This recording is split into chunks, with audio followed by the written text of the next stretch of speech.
Call the meeting order, the Newman City Council and Redevelopment Agency of June 24, 2008. Please stand for the pledge and the invocation. I pledge allegiance to the flag of the United States of America and to the republic for which it stands, one nation, under God, indivisible, with liberty and justice for all. Please bow your heads. Lord, give us the knowledge and the wisdom to make some intelligent decisions tonight for the citizens of Newman. Thank you. Thank you.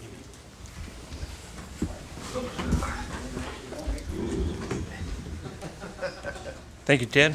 Roll call, please. Councilmember Caton. Councilmember Kelly. Here. Councilmember Crinclaw. Present. Mayor Pro Tem Martina. Present. Mayor Fantasia. Present. Declaration of conflicts of interest. Do we have any this evening? Doesn't look like it. Ceremonial matters. We have recognized CSO Lopez's transition to police recruit.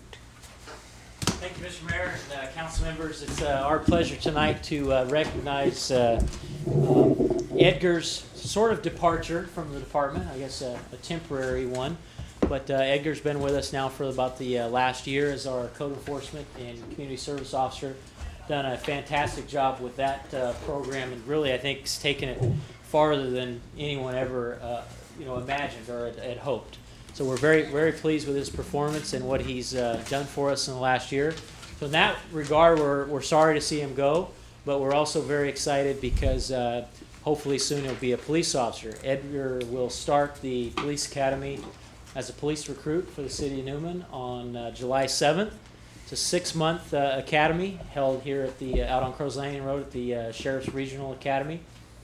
So we'll be popping in on him and checking on him from time to time, and hopefully be a shining star for the city of Newman as we expect that he will be. So we just tonight like to thank him for what he's done for the last year and wish him the best of luck in the police academy in the coming year. Also, his parents are with us tonight, Albina and Esteban, and I'd like to publicly thank them as well. They've done a fantastic job with your son, and we're very appreciative to have him on board with us. So stay in touch. We'll be checking on you and poke your head in once in a while, Edgar. Thank you. Okay.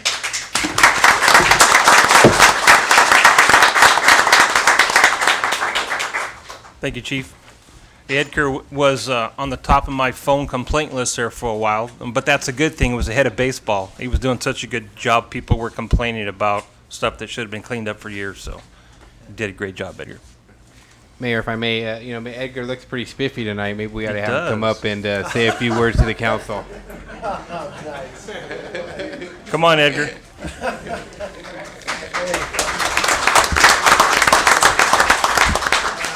Good afternoon, Mayor, council members. Just want to take the time to say thank you for everything you've done in the last year. I really appreciate it. I know you guys have expectations for me, just like as well as the chief and the officers, and I'm gonna try to exceed those expectations to the best of my abilities. So thank you. Very good. Thank you, Edgar. Good luck.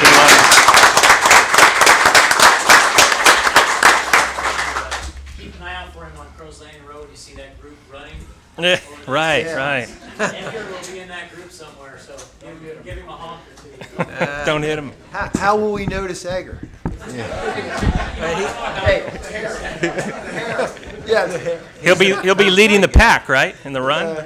Yeah, there you go. The hair. Mayor, if I might, also just one thing. Edgar has, again, exceeded everybody's expectations. One of the things that we really talked about when we developed this community service officer position was the potential for that officer to then, the CSO, to become a full-time police officer. And again, as Chief Adam McGill so eloquently put it, he's exceeded all of our expectations. He's won the approval and the respect of his colleagues within the police department, and that's why, again, we're very honored to have him moving forward. So with that, it's good to see that there are expectations of the CSO and our vision about transitioning them into our police department. Here we have a homegrown local or a Stimba High graduate that we probably have a lifetime Newman police officer in Edgar Lopez. And he's a bright young kid, and we have high expectations for him, and I wouldn't be surprised if you see him progress up through the ranks. Very well said, Michael. Good luck, Edgar. No pressure here. Just do the best you can. Okay. Items from the public, non-agenda items. If anybody has anything they'd like to bring before us that is not on tonight's posted agenda, now would be the time. See no one. Moving on. Consent calendar. Item A, waive all readings of ordinances and resolutions except by title. B, approval of warrants. And C, approval of minutes of the May 22nd, 2008 special meeting and the June 10th, 2008 special meeting and the June 10th regular meeting. I move for approval, Mr. Mayor. We have a second. Second that motion. All in favor? Aye. Opposed? Motion passes. Thank you very much. Public hearings, we have 3 this evening. The first one is adopt resolution number 2008. Next to number, a resolution declaring the existence of a public nuisance under ordinance number 95-4. Good evening again, Mr. Mayor, council members. We have 2 homes for you tonight that we would ask that you declare as a nuisance so we can move forward to the abatement process. Interestingly, both are in the 1000 block of Grackle Court, next door to each other. And they're not what you've been seeing for the last several meetings. These are not, fortunately, they're not foreclosures. They're just some nuisance issues in the front yard in regards to debris and garbage and junk that's being kept in the front yard and these types of things, as miscellaneous pieces of wood. Just you can see from the photos here a variety of different items that are being kept in the front yard. So in an effort to keep that neighborhood, the quality of life in that neighborhood clean, we would ask that you declare these tonight a nuisance so we can move forward in the abatement process. Questions of the chief? I'll go ahead and open the public hearing. Would anybody like to comment on these abatements? Seeing no one, I'll go ahead and close the public hearing and bring it back for some direction. I move for adoption of resolution number 2008, next number, a resolution declaring the existence of a public nuisance under ordinance 95-4. Second. All in favor? Aye. Opposed? Motion passes. Thank you very much, chief. And our second resolution is adopt resolution number 2008, next number, a resolution approving the annual final engineer's report, and resolution number 2008, next number, a resolution ordering the levy and collection of assessments for the City of Newman landscape and lighting maintenance districts in zones 1 through 15 for the fiscal year 08-09. Good evening, Mr. Mayor, council members. At your last meeting on June the 10th, the council adopted the resolutions to initiate the proceedings for the annual levy of the assessments and the ordering of the preparation of an engineer's report for our lighting and landscape maintenance district. These resolutions of initiation directed NBS to prepare and file a report presenting these plans and specifications for the improvements to be maintained, and also to give us an estimate of the cost to maintain and service the improvements for the district for this coming fiscal year. An annual engineer's report and agenda statement has been submitted for your review. So after tonight's public hearing, staff recommendation is that you adopt these resolutions. Any questions? Questions? I'll go ahead and open the public hearing then. Would anybody like to comment on these levies? See no one, I'll close the public hearing and bring it back for direction.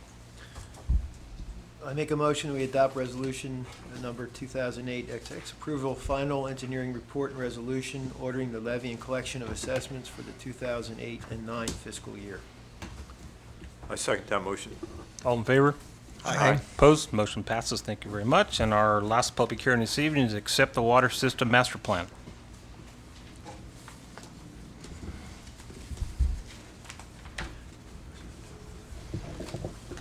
At your council meeting of March 11th, Ecologic engineer Mario Guadamuz provided an oral presentation to City Council on the water system master plan study findings.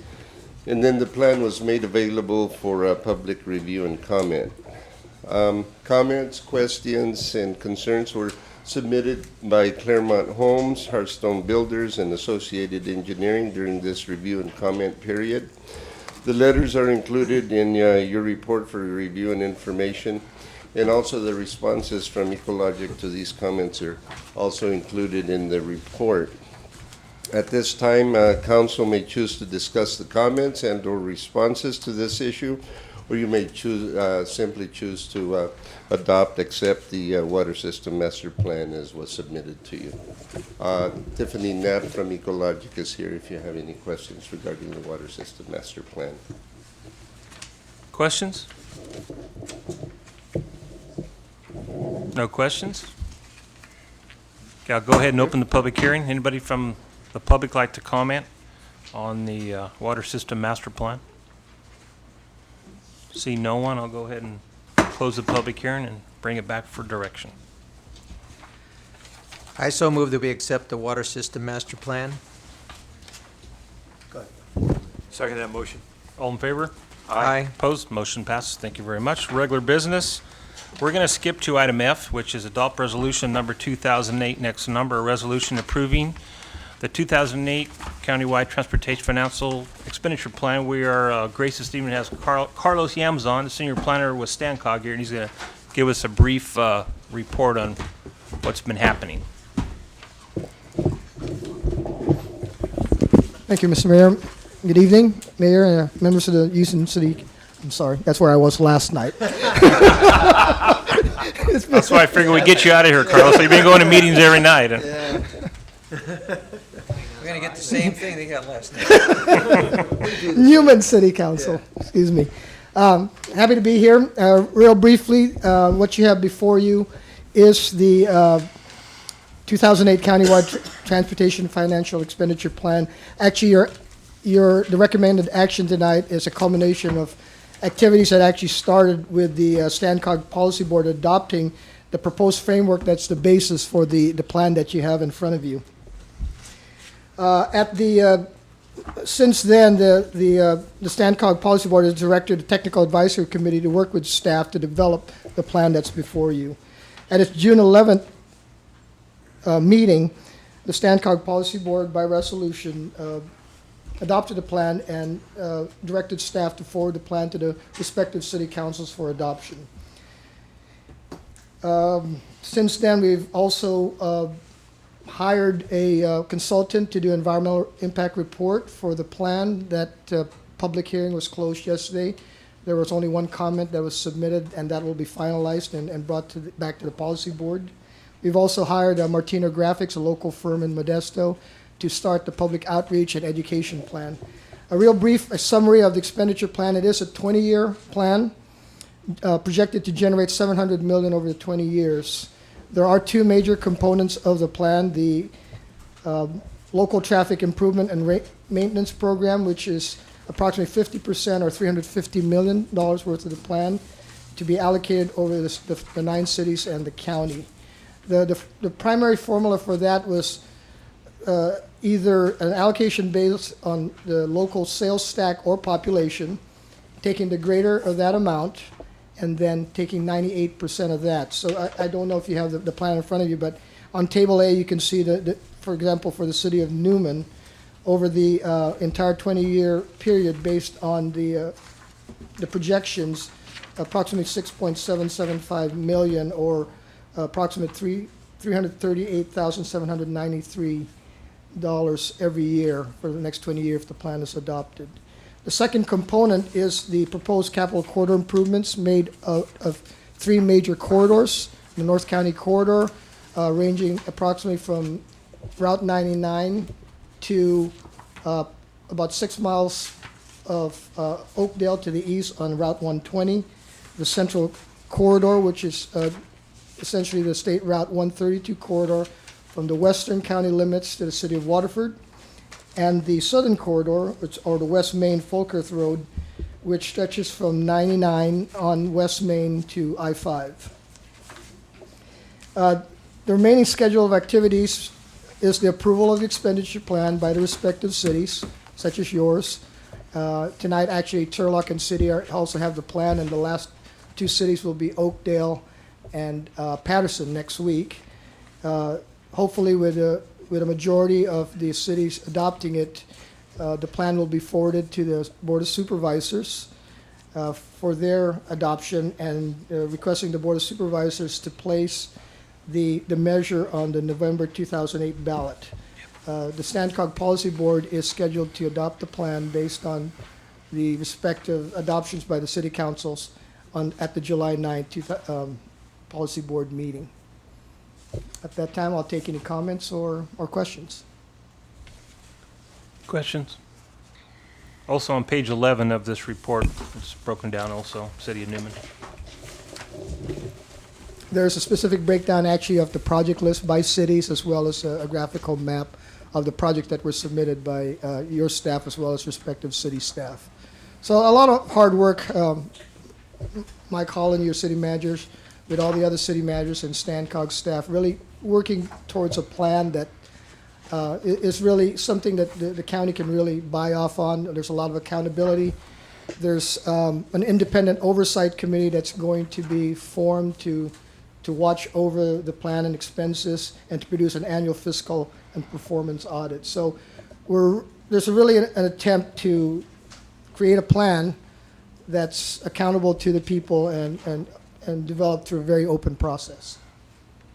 And a plan that doesn't change, it stays with the original plan. Yes. And at the last policy board meeting, the policy board voted to not have any major changes unless you have a 4/5 vote of the policy board. So Correct. that also will help with accountability to everyone. So, any questions? Further questions? Comments? If not, some direction.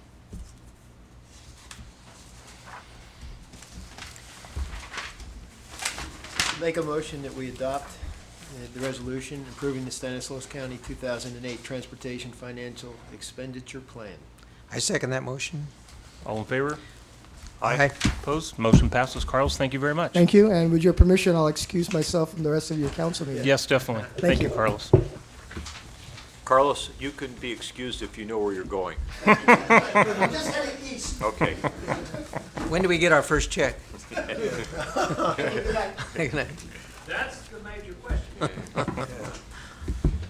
Okay. Back to item A, report on wastewater treatment and disposal master plan.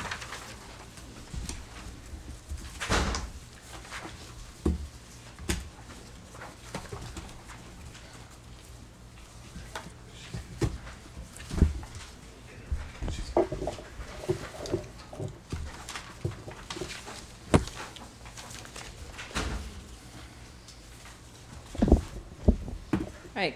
Good evening, Mayor, City Council. Thank you for the opportunity to present your wastewater treatment plant, wastewater treatment and disposal master plan to you this evening. Unfortunately, this master plan, in my opinion, is a little more complex than the water and the collection system ones that we've presented in the past. And as you find as we work through this, there's not one easy answer to, as you're probably aware from all the work that we've been doing over the past couple of years. So, to introduce myself, just in case you forgot who I was, it's been a month or two. Tiffany Knapp from Ecologic Engineering. I'm the project manager for the water, the wastewater, and the collection system master plans, and I'm also the head of our planning group at Ecologic Engineering. So to give you a little overview of the presentation, we'll start with the purpose of this master plan in general. To go over a little bit of the overview and the considerations and the approach that we took with this master plan. Talk about the actual wastewater treatment and disposal plan, look at first the existing treatment and disposal and then at the future. Talk about what the recommended plan is from our point of view, and then talk about what next steps would be. So to begin with, the purpose of the treatment plant master plan is first to evaluate the capacity of the existing plant, make sure that we have enough capacity just with what we have right there. Then to identify improvements if there are any existing deficiencies. Next is to, well, as part of all of this, is to provide regulatory guidance as this whole master planning process started from the issues with the regulatory requirements on salinity at the wastewater treatment plant. Then we also need to look at growth. We're looking at the general plan growth here, so we need to identify options that are available for new growth. And then ultimately, we are relating this master plan back to the water master plan and to the collection system master plan. There you go. So to remind you again, the wastewater treatment plant master plan is linked to the water master plan. Wastewater compliance is linked to the water supply. So the the master plan for the water that you approved or accepted earlier in this meeting is critical in compliance with the wastewater effluent. And then also the collection system obviously affects the flow into the wastewater treatment plant, and then we need to make sure on both the water and the collection system side that we have sufficient conveyance for both of those water sources. So also important, of course, is that how these different infrastructures get paid for.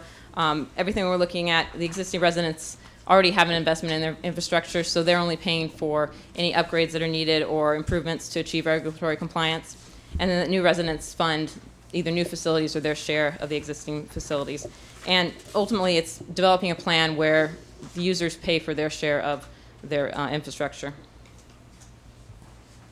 So some of the considerations as we're going through the master plan to begin with. As I said, we're looking at general plan build out. So ultimately, we're looking at a flow of 4.8 million gallons per day. So that's way off in the future most likely, but that's the full build out of the primary and the secondary spheres of influence. Obviously, we have high salinity in the effluent. Again, that's what started this whole process, this whole issue. The effluent salinity issues will be taken care of through the new surface water, potable water supply. But we still have some issues, potential issues out at the treatment plant with regards to the unlined treatment ponds and their potential for groundwater degradation, and also the potential for groundwater degradation underneath the disposal fields. The good news is, those are some considerations that may be considered kind of negative. There is a potential to offset the potable water demand through urban reclamation, and I'll talk more about that as we get into this.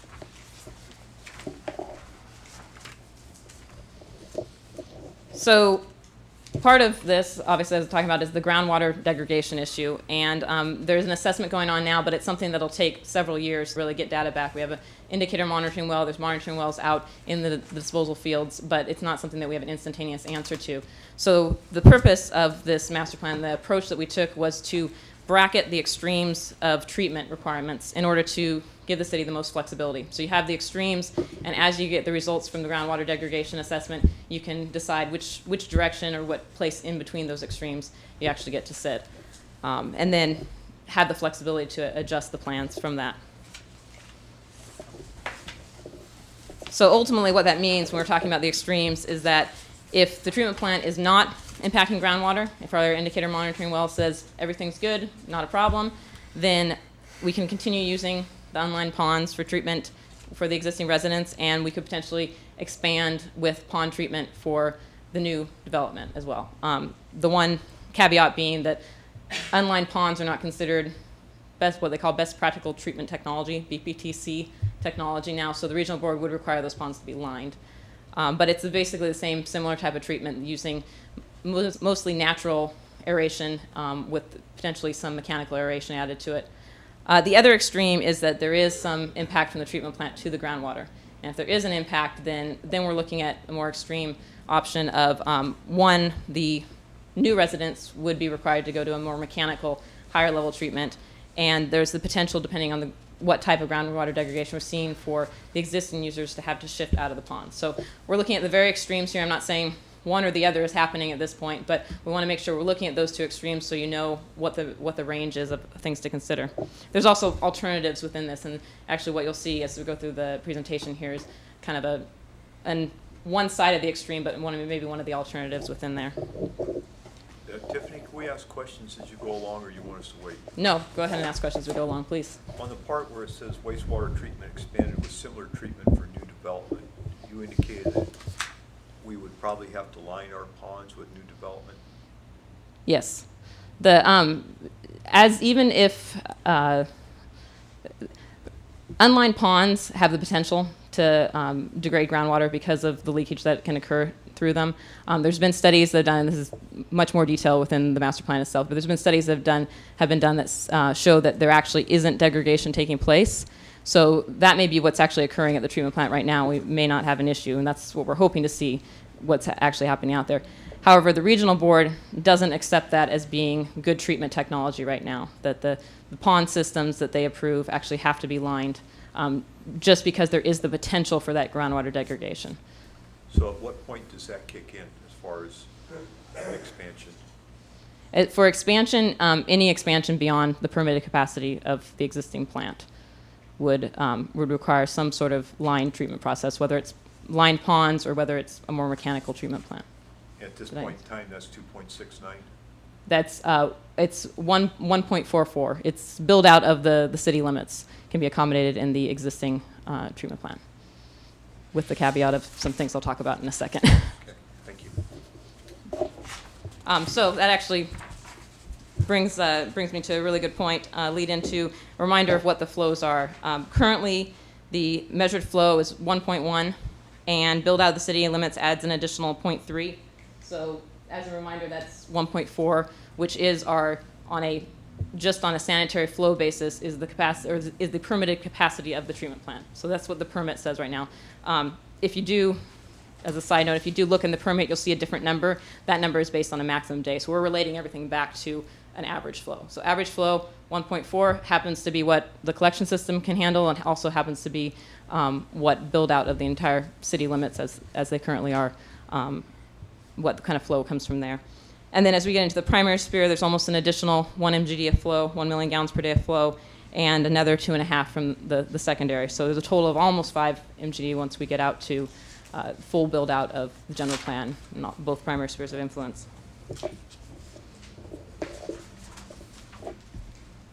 So also as a little reminder, again, I don't know how many of you have been out to the treatment plant recently, but this is the existing treatment plant down at the bottom. Oops. There we go. If you can see down at the bottom, there's an existing, we'll call it aeration basin number 1, a treatment pond with aerators in it. Aeration basin number 2, another treatment pond with aerators in it.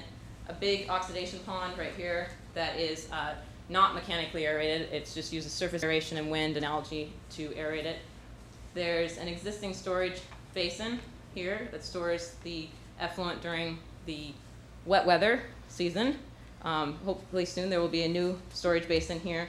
And then there's all this irrigation land to dispose of the effluent.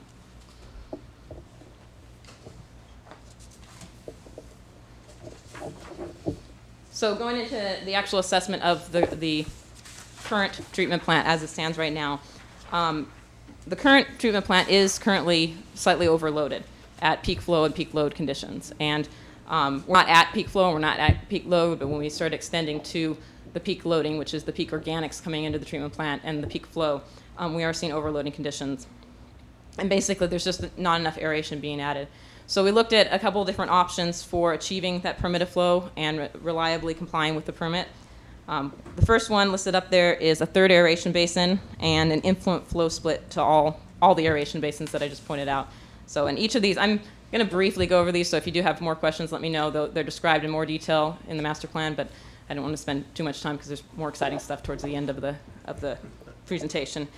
But basically what this is that big oxidation pond, we'd actually take a little bit of it, baffle it off to create a third aeration basin that helps add more oxygen in order to treat the wastewater better. And then instead of all the influent going to that first little pond that's at the bottom of that image, it would actually go to each of the ponds, be split to go through that. The second option is one of the major contributors, more than half of the load, more than half of the organics that go into the treatment plant come from F&A dairy. So one way to not have as much load going to the treatment plant is to pre-treat the dairy down to municipal levels.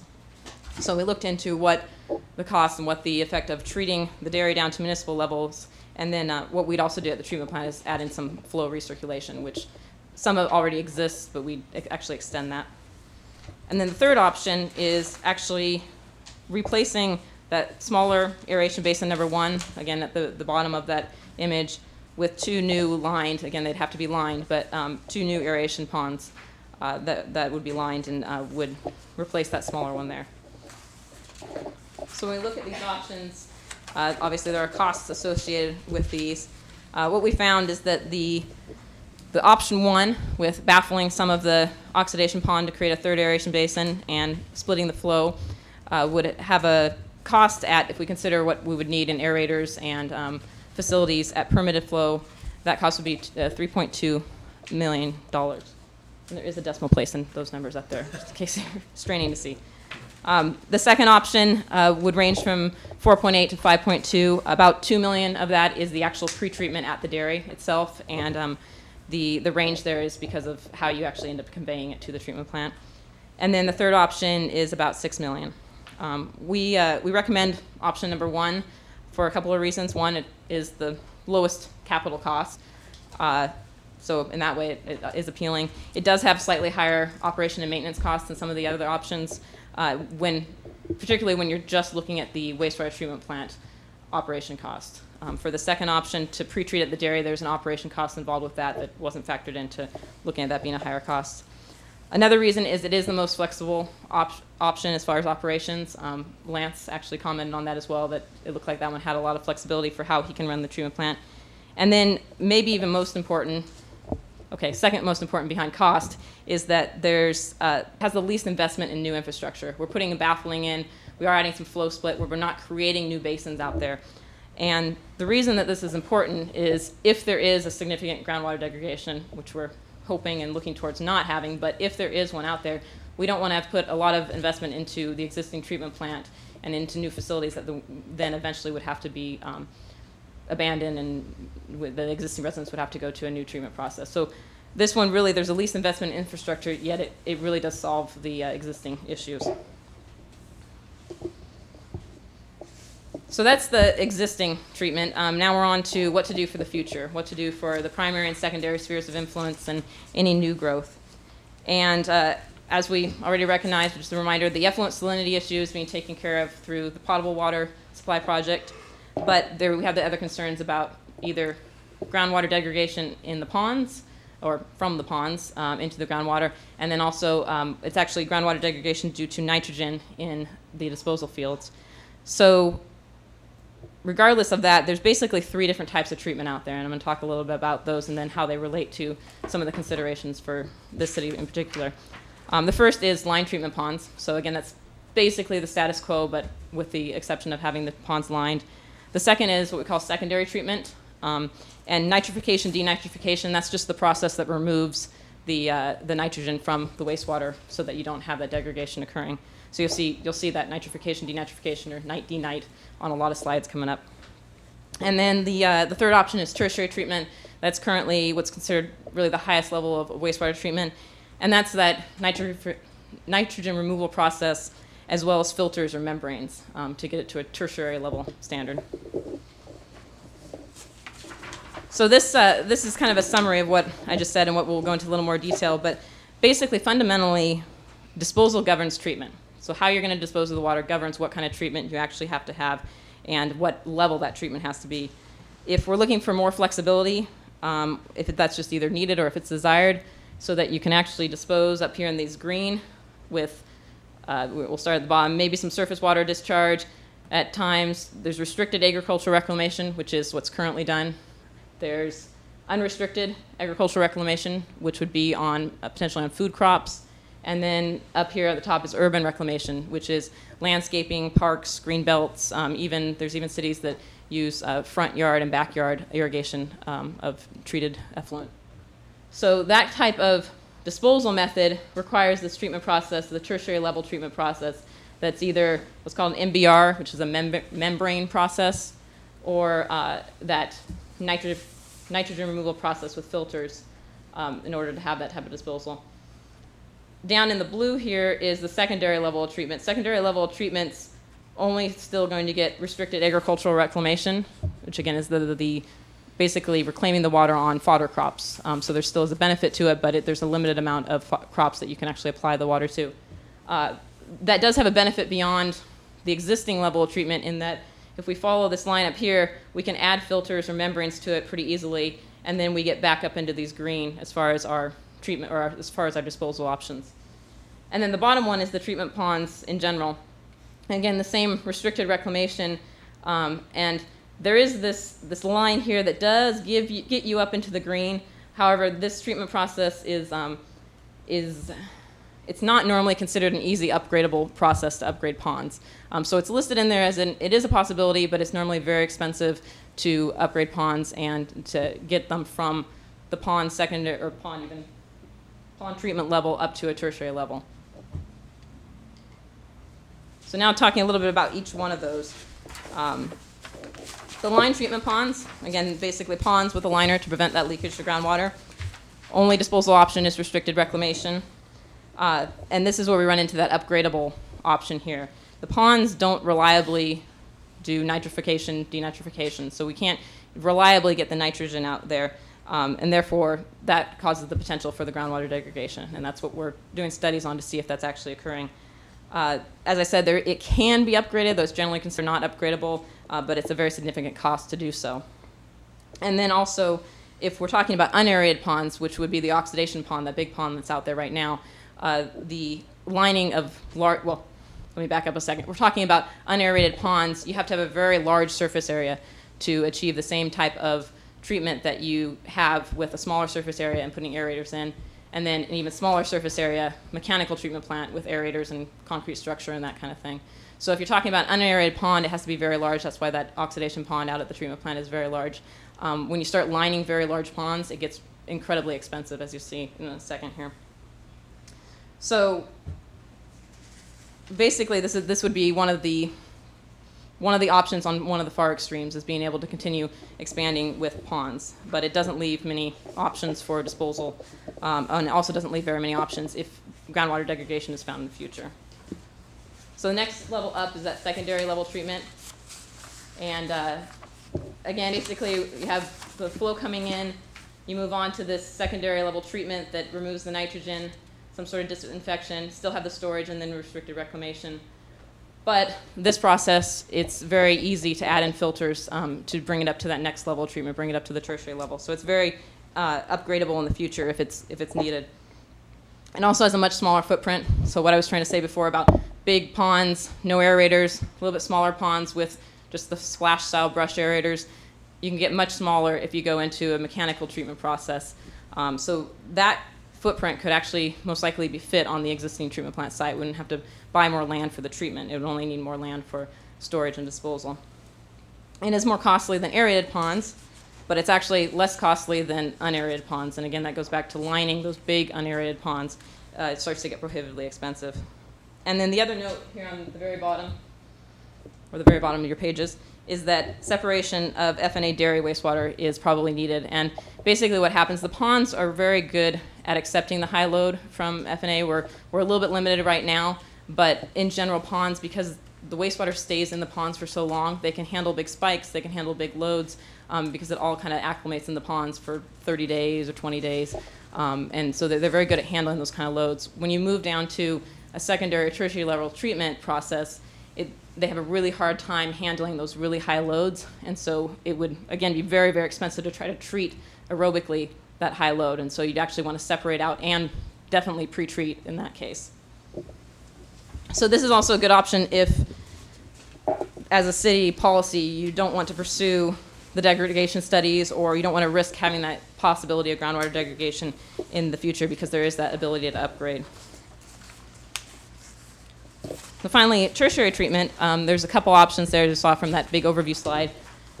You have the wastewater coming in. It can go through that secondary process and then add on filters, or we can go through a membrane bioreactor, the MBR, which is basically in the same basin is membranes and the aerobic treatment process. So there's the aerobic treatment process taking place, then the water is sucked through the membranes, and it's pretty much the highest level of treatment that is out there right now.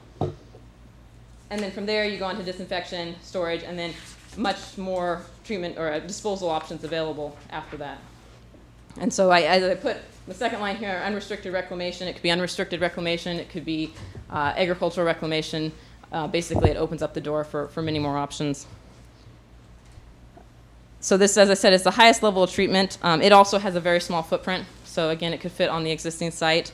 It does have the highest capital cost and does have the highest operation and maintenance cost. And then once again, that same idea of FNA dairy would need to be separated out. So this one does provide the most flexibility. And then the other thing that it provides is the potential ability to reduce the potable water demands. Because if we're using reclaimed water in place of surface water on on landscaping, on urban landscaping, on parks, those kind of things, our water treatment plant potentially doesn't have to be as large or doesn't have to meet as large of demands, since a lot of times those max day demands are from watering lawns or watering parks or watering landscaping, that type of thing. Tiffany? Yes. Any of these treatments, do we end up with a contaminated byproduct that we have to get rid of through the membranes? No, and that's you're thinking of the reverse osmosis process. So the very next step, and the one that's not really considered viable in most cases, is the reverse osmosis. And those types of membranes are the ones with the byproduct that no one really knows what to do with unless you're next to the ocean.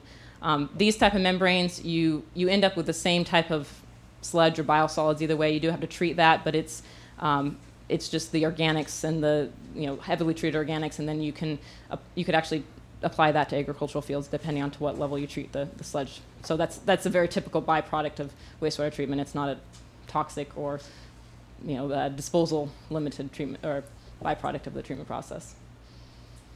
Thank you. And it's the same for any secondary process or any tertiary process is going to have that sludge. All right, so here's the exciting slide. This is intended to show relative costs. So it is the treatment cost only. The storage cost would be the same, and the disposal cost depends on where you're going with it. If you're going to landscape, urban reclamation, you have a different issue than if you're trying to apply it all on the fields like is done right now. So we're looking at 2 million gallon per day wastewater treatment plant for comparison here. Depending on the growth expectations and the funding, that might actually dictate what the initial first size of a treatment plant would be. There are economies of scale, so getting a 1 million gallon per day treatment plant is not literally dividing this number in half, and getting a 3 million or a $4 million a day treatment plant is not doubling this number as well. So something to kind of keep in mind. But what we're looking at here, this is the number that I pointed out. Unaerated ponds, very large, lining those is a very significant cost here. So aerated ponds, we're looking at about $20 million. There is, with aerated ponds, an O&M cost related to that, whereas with unaerated ponds, there's not. You're just putting the wastewater into ponds and letting nature do its thing. However, as I said, there's a significant capital cost. Secondary treatment, that still a restricted reclamation, but the ability to upgrade, it's about a little less than 40 million, and kind of in the middle as far as operation costs. And then down at the bottom, the biolac is a type of secondary treatment, so that's the example we're using here. Plus filters is actually still less than an unaerated treatment ponds. And again, the lining is expensive for a large area. And then MBRs, that highest level of treatment, is about 55 million. And they are the most expensive. There's a lot of energy that it takes to suck the treated water through the straw of the membrane. And so there is operations cost associated with that. So basically, when we're looking at what the recommended plan is for future development, just kind of to go over, I mentioned a lot of these considerations, but to put them a little more concisely, right now, groundwater degradation, if it's occurring, if it's not occurring, we don't know yet. Ponds don't reliably treat for nitrogen, so that's a consideration to take when we're looking at future treatment processes. Also, something to take into consideration is the ability and the ease to actually upgrade the treatment in the future, as well as the ability to use that effluent for other reclamation uses, and if there is a desire to use that effluent for other reclamation uses. And then this is the one I've touched on but haven't really gone into that much detail, but the potential for offsetting the potable water demand.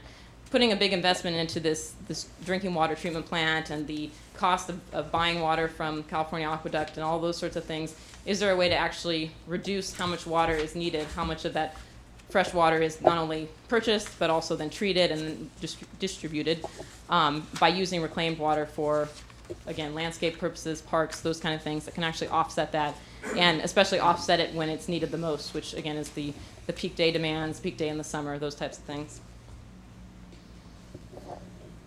One of the actually really exciting things, again from an engineer's point of view, once in a while I get excited when I come up here about things that you probably aren't that excited about, but one thing that was really interesting to see here is that relating this back to the collection system master plan, if you remember back, if you can remember back, we talked about how there's basically capacity in the existing collection system for build out of the city limits, but when we start talking about the primary and the secondary spheres of influence, we're going to need new trunk sewers.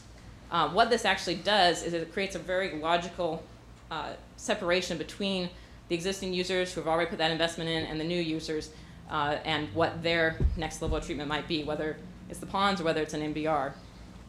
And the other thing that this really does well, and I talked about having to pre-treat FNA dairy or any other significant source of organics like that if we went to a mechanical treatment plant, is that because F&A discharges to the existing system, it's automatically going to the ponds. So one of the options here is that new users are going to a more mechanical treatment plant, anything up to an MBR. Old users or existing users would be staying in the ponds. The ponds are able to handle F&A dairy. There's no pretreatment needed.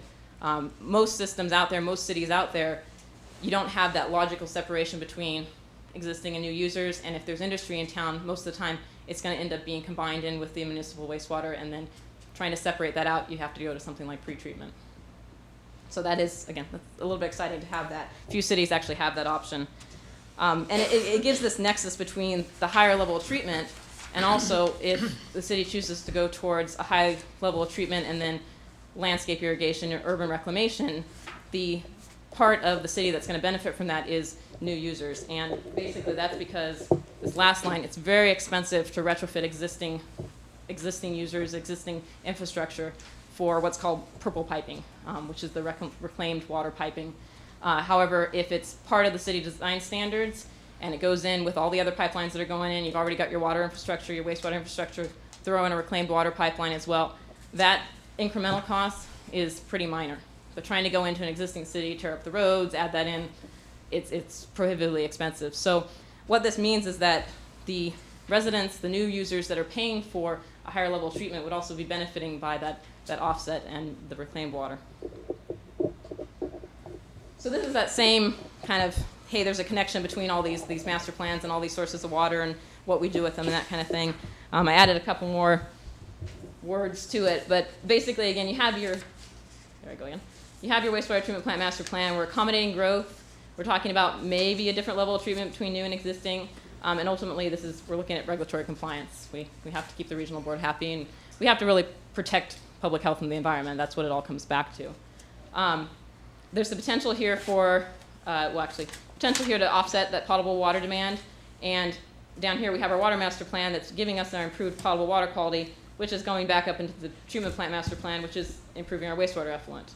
And then once again, the wastewater collection system master plan, we're accommodating our new and our existing system, but we're conveying it separately to the treatment plant because of those new trunk stores.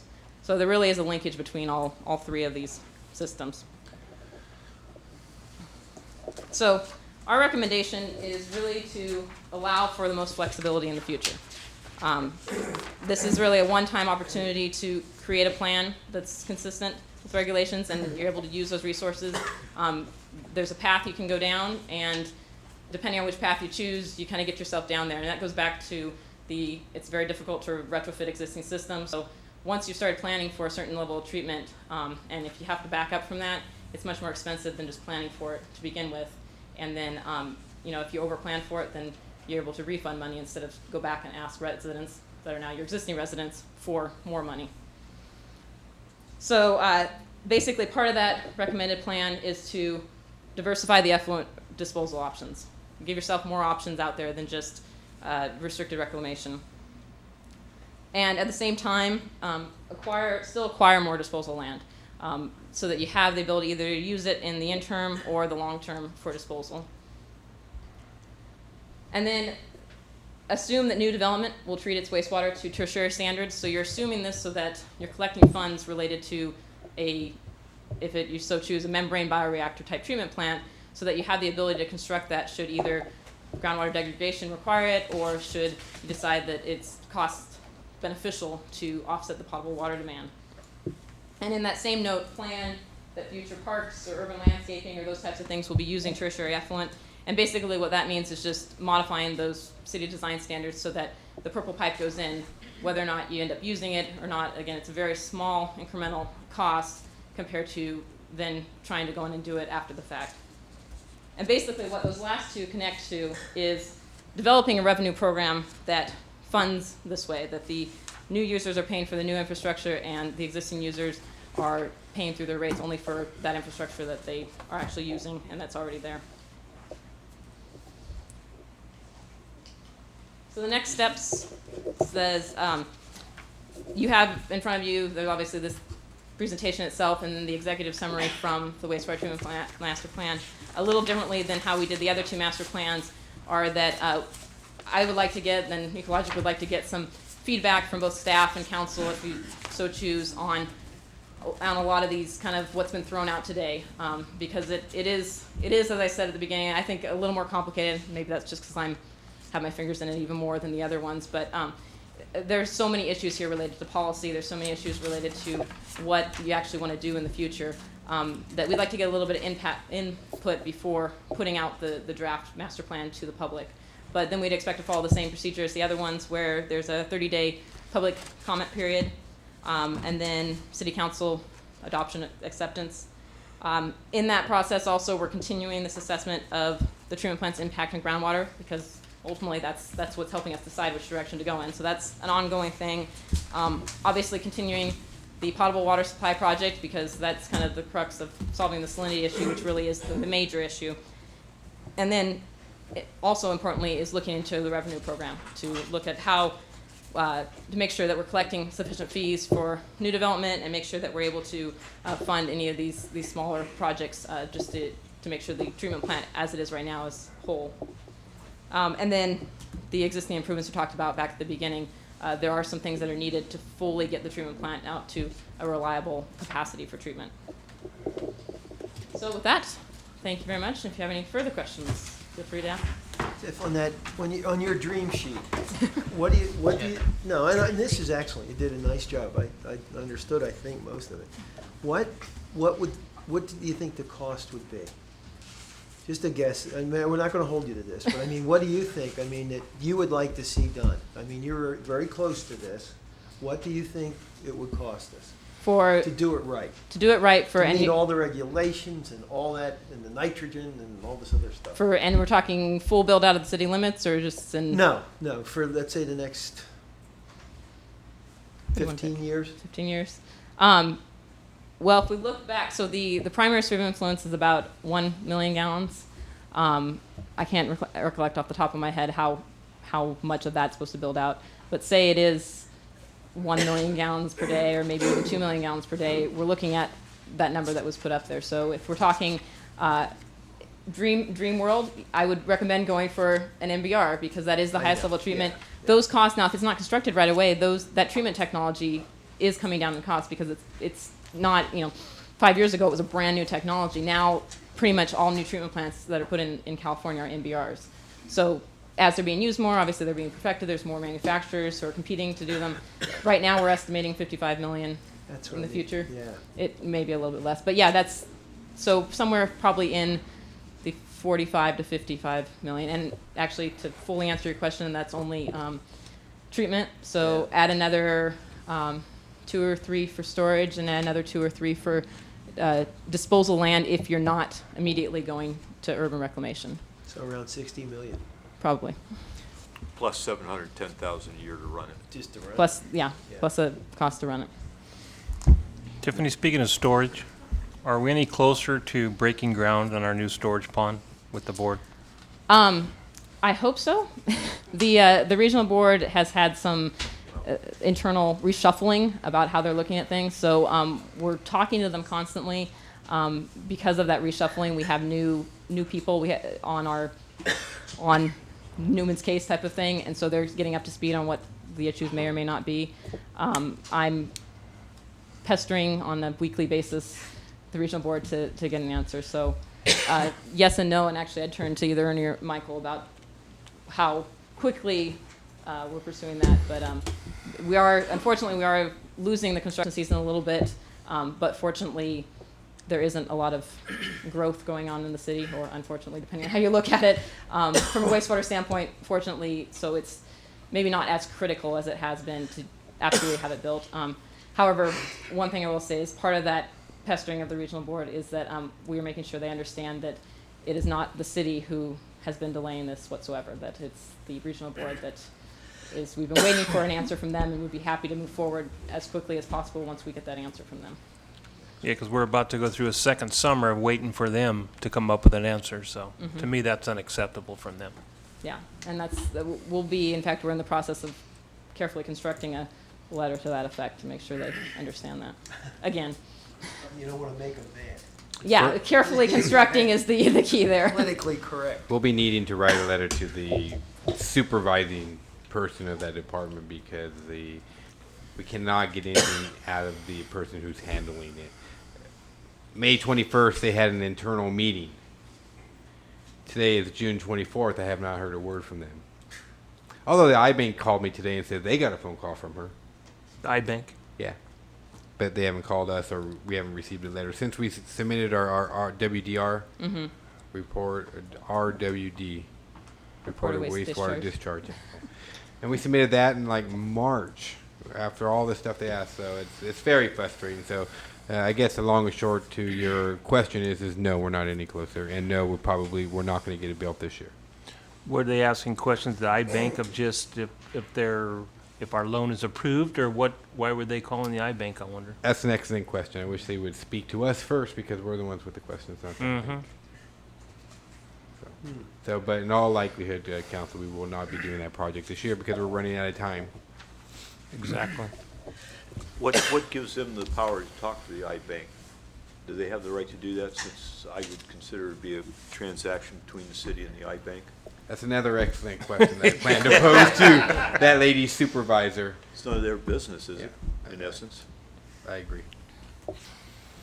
Tiffany, I've got a question for you. It seems like a lot of things are predicated on the assessment of the impact to the groundwater, and it's an ongoing condition. When will we have some results back from that so that we can formulate some plans on, are we degrading the groundwater or are we not degrading the groundwater?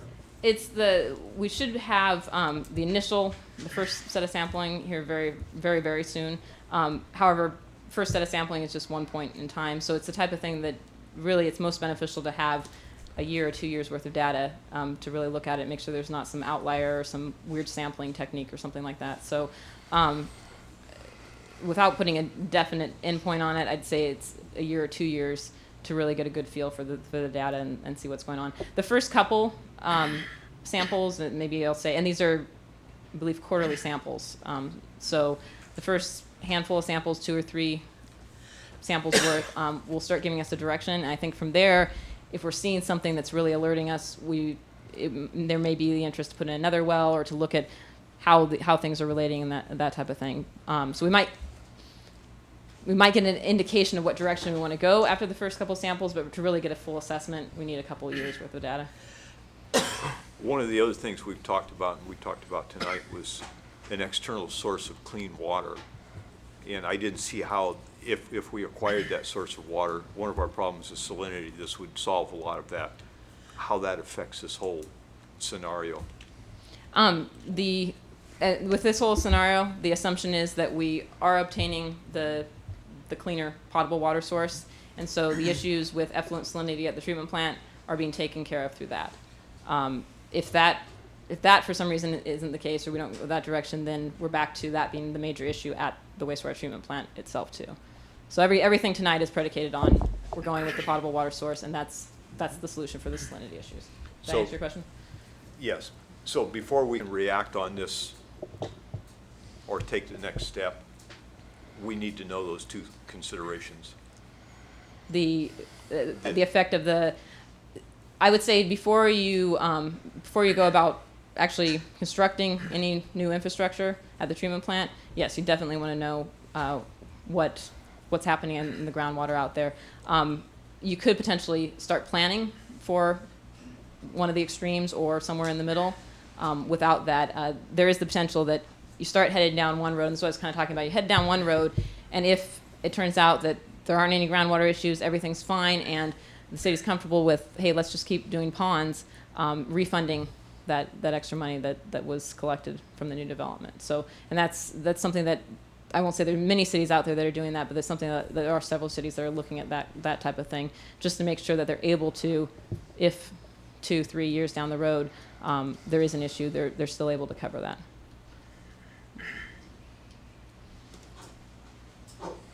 Thank you. Any more questions? Tiffany, thank you for that riveting Thank you. report. Once again, the most exciting subject is wastewater, right? It's very important. Mayor, just for a matter of for the public, so over the next week or 2 weeks, staff will be working with Tiffany on getting final comments and a final draft available for the for the public.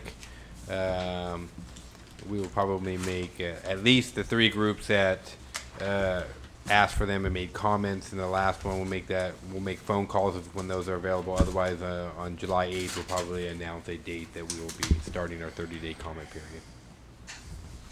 Sounds good. Thank you. Thank you, Tiffany. Item B, set proposal from Boyle Engineering for engineering services for street repairs. Yes, Mr. Mayor, council members, included in the agenda along with the staff report was a proposal from Boyle Engineering to provide services to prepare contract documents for repairs to Cordial Estates, Creek Canyon, Stonehenge, Lucas, Oakwood Vista subdivisions.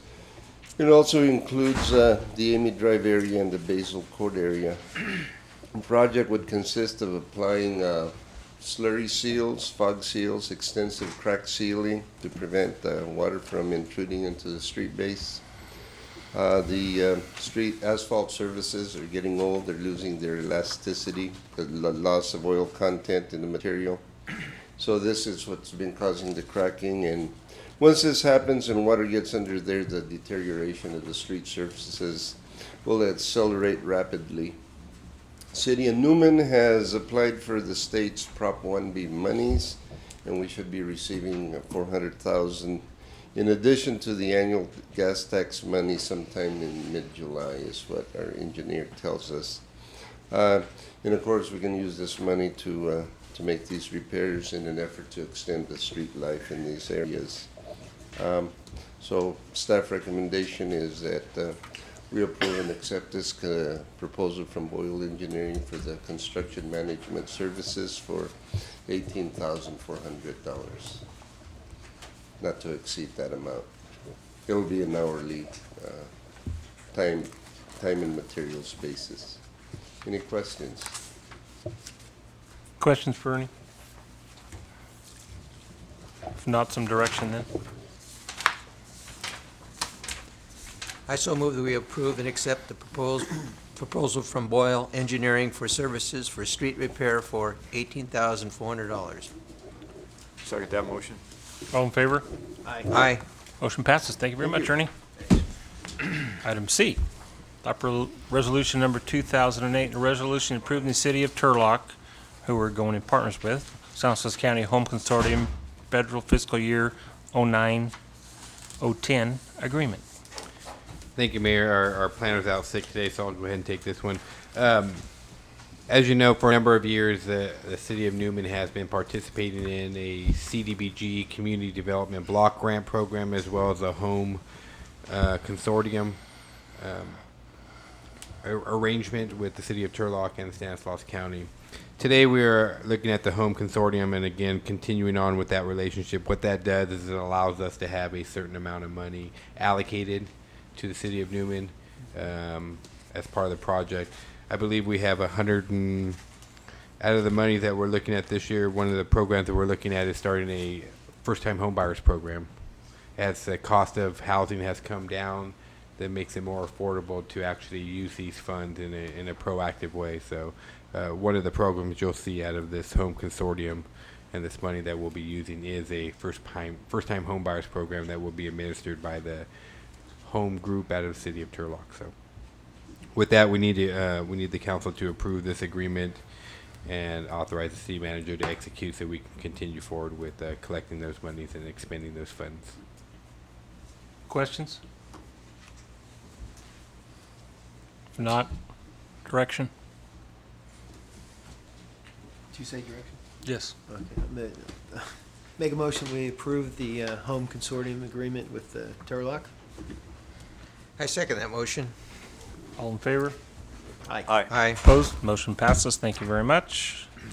Item D, adopt resolution number 2008, next number, a resolution approving the agreement designating Newman as a subrecipient of home funds for fiscal year 08-09. Again, Mayor, this is the second part of this home consortium. Again, as the lead agency, the city of Turlock collects the funds, and we would be a subrecipient of those home funds. and that's spelt forth within this agreement. So again, we're asking you to approve this resolution, which allows Turlock to collect the money for us and then distribute it to us. If there's no questions, a motion? Make a motion that we approve the home sub-recipient agreement with Turlock, City of Turlock, designate a new city manager to execute the agreement. I second that motion. All in favor? Aye. Aye. Opposed? Motion passes. Thank you very much. Item E, authorize the police chief to execute agreement for police lieutenant contract services. Mr. Mayor and council members, as you recall, during the adoption of the budget, the police department, intent is to contract for the services of a lieutenant whose primary duties would include a close scrutiny of all of our service contracts and our cost recovery fees. Heavily managing those projects throughout the year in an effort to improve our budget position for the future, as well as assist in the day-to-day operations of the department. So staff, this money has already been allocated and approved by this council, so we would just recommend that myself be authorized to execute the attached contract with the employee. Questions? If not, some direction? I move for approval. I second it. All in favor? Aye. Aye. Opposed? Motion passes. Thank you very much, Chief. Item 11, staff reports. Michael? Thank you, Mayor. I'm gonna, I believe I have it here somewhere. The annual league conference is coming up. Actually, I forgot my extra copies. If it just pass those, oh, they already have copies. If you go ahead and look through the flyer, if you want to go ahead and let Mike Meyer know if you plan to attend, he can make the appropriate arrangements for you. So. We're continuing to work with the city of Patterson based upon that joint meeting that the council had with the city of Patterson and West End. We are implementing the same software system that West End Fire District and the city of Patterson currently operate under. We're currently doing that under this year, so that should be up and operational probably within the next 30 to 60 days, and that would allow us to talk to them over the phone lines and coordinate all the information. Then they actually have a full-time staff that we're looking at possibly buying some time for her, and then she could input the information for us. What that does is that allows the city of Newman, the city of Patterson, and West End to work together for grants to take and extrapolate the data and the information within the system, and to make queries and to identify, hot spots or areas that we may be deficient. It also helps and assists in the tracking of inventory and the maintenance and operations of our vehicles and the West End vehicles. So I think it's a good step towards, again, something that you talked about as a council at that one meeting is collaboration, mutual collaboration, and this is a good first step for us. So we're excited to continue to report that out to you.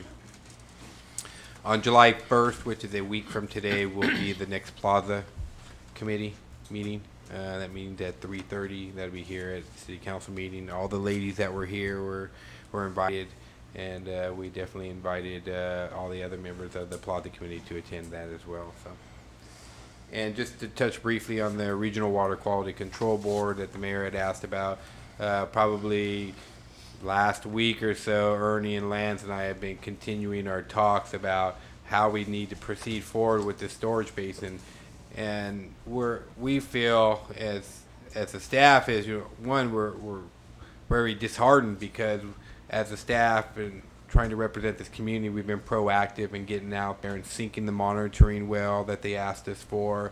We got this project designed and engineered, ready to go.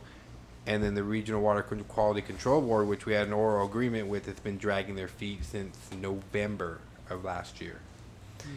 This project went into their hands last November. Then they asked for that RWD, the reported waste discharge.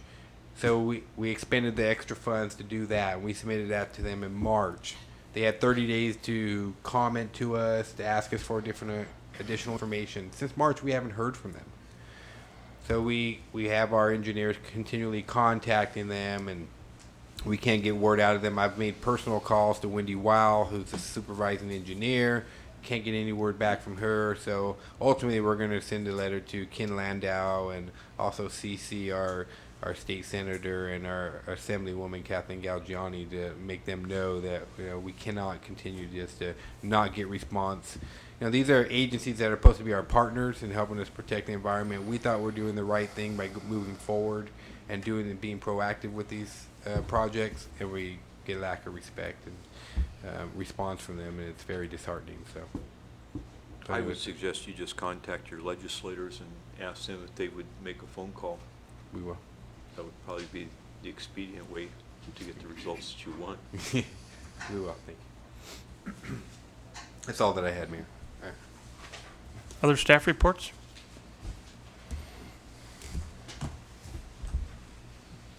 I just have a couple of informational items. The Plaza Water Line project, the water line's installed. They've chlorinated it. They flushed it out today. And tomorrow we're going to take some bacteriological tests. 2 consecutives need to come back negative. Once they clear that, then they'll complete the service connections to all the businesses, and they're out of there. So we'll be ready to move on the Rule 20 project. As far as the Rule 20 project goes, we're going to have a meeting on Friday with our consultant engineer and all the utility companies, because I think they're haggling over the cost of the trenching and who's going to take the lead on that. So I'll know more Friday at 10 a.m. And then secondly, we're getting ready to advertise for bids for the Kern Driscoll Sidewalk Infill Project. We're going to be putting in sidewalk all the way from the southeast corner of M Street all the way to the southwest corner of Eucalyptus. Any questions? Ernie, Yes. on that water line, I thought we were going to have to relocate that all the way around the outside of the block. Did that not happen? Or am I thinking of something else? What ended up happening is when they started potholing in there, we found that in 1981, when they refurbished the water system, they left a 4-inch steel water main in place, and so we had nowhere to go other than to remove that one, and we installed the new line in its place, and that worked out really well. And so we were able to get that. And then we had some of these. He was able to dispose of it because he gave it to some of these people who haul away that scrap iron. So the contractor got additional help by people coming and removing the pipe. So that worked out good. That was a $100,000 project to go around that block? The engineer's estimate had been $103,000, and we were able to get it for, the bid price was $66,500. Then we had a couple of change orders for removing that 4-inch pipe for another about 10. So we're gonna be getting it done total under 80,000. So we did good. Fabulous. Thank you, Ernie. Mhm.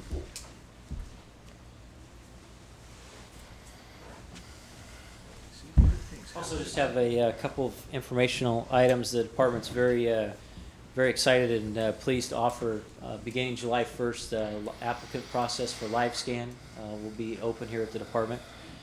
Moving forward on that, so our citizens won't have to travel to other communities to do that. We'll be able to provide that service for the west side and certainly our citizens in Newman. And officer's been very busy, obviously, for the last week or so. From review of your reports, number of arrests and so on. As far as administratively, what's consumed us for the last week or two is majority of the time has been our cost recovery fees, which required a lot of research that we haven't adjusted those since 2002. So we're substantially behind our neighbors in that regard, and probably even the more critical project that has been taking most of our time is a review of our policies, which haven't received an update since December of '02. Excess of 100 different policies, variations of what we're required to do. So each of those is required quite a bit of work. So we're trying to get that done as quickly as possible to obviously protect ourselves in that regard. Any questions on those? Chief, the new live scan, now that hazmat, if you have a hazmat driving license, truck driving license, you have to be fingerprinted. Does this do that to satisfy DMV requirements? You know, I'm not familiar. I'd have to check on that. My first instinct would be no, that this is through DOJ and FBI, typically for arrest records, firearm clearance. I haven't heard, in looking at some of the forms that we've been preparing to do this, I haven't seen anything that referred to California DMV on it. Is this a fingerprint that goes on the license itself, or it's for some clearance? I think you still have to go in, because I just had to do it the other day for, now when your license is expired, you have to go in for the thumbprint. For So you hazmat? probably still have, This is strictly for everything, hazmat- yeah. Hazmat truck driving license since all the 9/11. Even for a basic license now, you have to have a thumbprint. So I'm sure you have to go to the DMV. They have it down there. I can You know, check the on scanner, that. I'll yeah, get back but- to you. Might be another source of income for using that. Charge the DMV. Oh. I'll check on that and report back. Thank you. Thank you, Chief. Chief, one question. Yes. Canines, how are we doing as far as like training and everything? Yeah, we're doing well. The dogs are actually performing exceptionally well. We're very pleased with both of them. Arco's teeth have been repaired, and without question, we're going to be able to keep him. We're still hoping for middle of July, probably more realistic. To be more so on equipment, waiting for the vehicles and get the vehicles uploaded and so on. But we're comfortable to say by August 1st we should have them both out and about. I think that the dogs are ready to go. It's just getting the handlers. As we've talked about before, the human aspect is more difficult. Usually the dogs know what they're supposed to do. It's matching the humans up to the dogs, and that takes a little bit more time. Training the human. Exactly. Yeah. Thank you. You bet. No, and real quick, Yes. Chief, the car now from Series, how do we do? Are we still, I haven't heard anything more of that. We did fantastic on that. We really got a gem on that one. We were able to, one of the officers volunteered his time, was able to, Officer Cooksey was able to clean the vehicle, wax it. We're not going to have to paint it. Just fantastic. We put a little bit of work in, replacing some belts. Has a new transmission, new tires. We probably have to get some new seats. Their dog had thought that one of the seats was a chew toy. So we're working on that, trying to look for some used replacement seats for that model. And but we really did lucked well out. on that Excellent. one. And the new one is they're working on it. We've been checking with them weekly. They're on schedule, so we hope to receive that one by the end of the first week of July, and then we'll have to just put a computer in that one and a computer and a radio and the police radio, which we already have. So Gotta we have install an it, extra yeah. radio. So we just got to install those and decal it, and that one will be ready to go. And the Series one, just putting the equipment in now. We've ordered it, waiting on different things to come in. So we'll be able to That's great. showcase these at the Fall Festival. Yes, we should be able to. Absolutely. Should, definitely. Absolutely. They'll be out. You'll see them out and about. We're Good. excited about it. Good. Good. Thank you. Thank you. Thank you, Adam. Any other staff reports? No? Council comments? Mike? I've got a couple this evening, Mr. Mayor. First of all, the first one is, Michael, are we able to, can we support the library in any financial means and ways since they're having restrictions and they're having to shut down one day a week? We can, and the county can come up with a number for us. I'm going to estimate it's probably $12,000 to $15,000 to get that extra day back. Originally, the county had proposed to drop us 2 days a week, and I went back in and had that phone call with Stan Rison and the librarian, and we were able to get that reduced to 1 day a week. So it's actually, we're open 4, but they closed us on 1 day because originally they had us only open 3 days a week, and I just told them that was totally unacceptable. It's based upon, on a per capita basis, Newman has one of the highest library card rates. And, we had one of the highest factors or percentages of Measure K passing. So I wanted to make sure that they understood that, when we brought this in, when we weren't on the par of the Keys Library that was getting more hours than us, and communities that were smaller than us, Waterford was going to have an extra day more than us. So those are some of the things we went back and fought for. So, but I can get a number and bring that back to you at your next meeting if you'd like. That'd be great. The night we need Jim, he's not here. The second thing, Mr. Mayor, that I had, it was brought to my attention that in our last water rate raises, we raised the water rate by 25%, but unbeknown to me, it also cut the basic use rate from, they refer to it as units, 10 units down to 4 units, which would be, 10 units would be 1,000 cubic feet down to 400 cubic feet. And I realize the numbers I have in front of me, it's not a significant financial cost. The old cost was $8.65 for the 1,000 units. The new cost would be $14.20. But to me, it's something that was surprising and a little bit deceptive in the fact that we raised the water rates by 25%, but we're not going to give you as much water. You're going to have to pay for more of it. So it's kind of a catch-22. You're paying twice. So it's my opinion as a council member that I would like to go back and relook at why that flow went, or that rate went down to only 400 cubic feet from 1,000 cubic feet, and revisit that issue. Yeah, I would concur with Mike that we should go back and take a look at Yeah, it. I'd like to understand that a little better too. I didn't realize that either. I mean, it was out and we had it in public review for how long, Mike? What, 90 days, 120 days? Yeah, the study was out. It was published. We did the presentation. That was all the information in there. I guess my question to the council would be is, what would you like back from staff with respect to that? I can tell you when we did our budget this year, we were only $20,000 in the black. So this is a cost that is necessary just to keep us net positive. Otherwise, we're supplementing with the general fund. So I guess my question is, what would you like back from staff if you're directing staff to bring something back to you? Well, I guess first of all, I'd ask, is it possible to go back and change that basic rate, bring it up from 400? Or since we've already approved it, that this is something that's done in concrete and can no longer be changed? It would take a new, complete It's a period of... Prop 218 vote. Yeah. Well, I guess my question to you would be then, are you suggesting that we do for the 1090 10 units as opposed to the 1420? I guess because my question is if we lose out on that extra $3 per account, your water fund is going to be in the red every year, and you're going to be supplementing with your general fund if you roll back any kind of rates. Again, we're only net positive by $20,000 this year. So any change to what is going to be collected is going to have a negative impact on that water count, which is in essence going to have a negative effect on the general fund, and then we're going to have to go back and look at the budget and make significant cuts, hold positions, whatever we're going to need to do. And we've already chopped a lot out of that budget.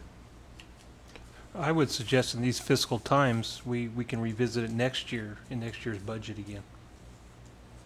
Otherwise, we're opening up a whole can of worms, and we're talking loads of staff time to go back and try to figure all this out. That's, That would in my probably be the opinion. prudent thing to do. Yeah.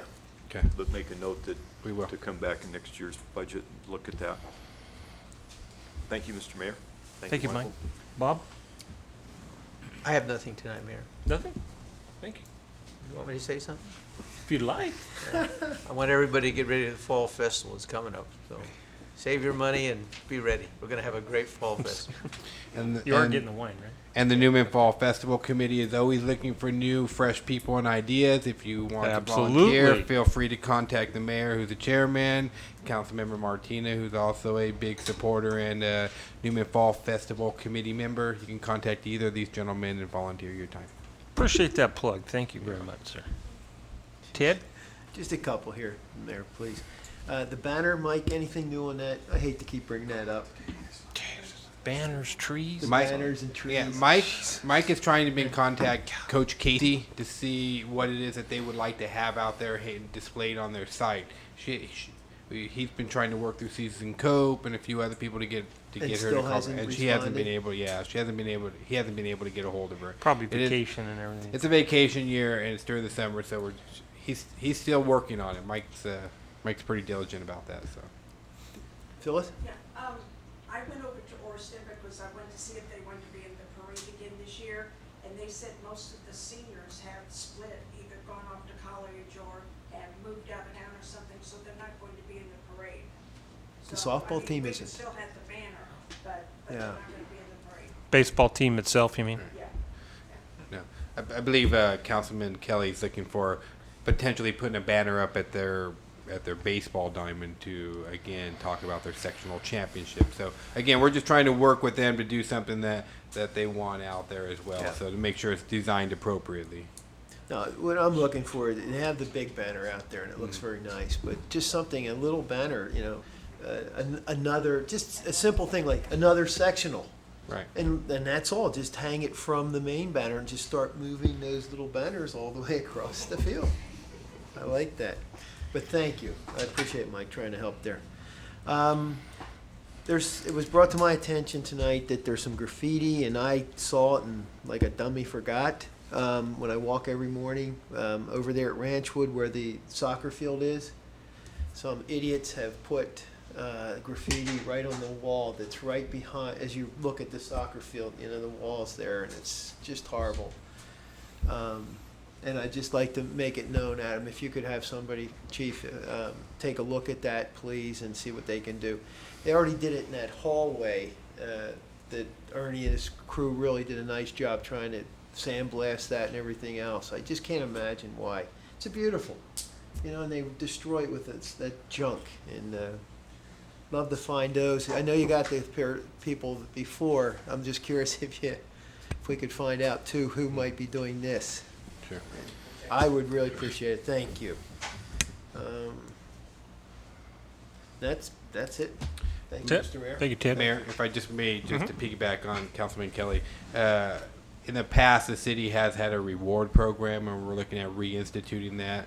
A lot of that runs through the high school program and through the SRO. So if you know someone who has done graffiti, we're trying to reestablish a reward program that would allow you to turn people in and collect a reward, in order to, again, trying to get people to help us out and trying to eliminate graffiti as it's becoming a blight on our community and our neighborhoods again. And so. Thank you, Ted. I just want to remind everybody that our annual John T. Severa Awards ceremony and dinner dance is coming up August 9th. It will be at the Louis Newman this year. Tickets are out and available. It's going to be a Western theme, so get your boots and hats ready for that. And I think that's all I had. With that, we will adjourn to closed session for labor negotiations. Thank you very much. Hey, John, are we going to be in the Gusty Parade?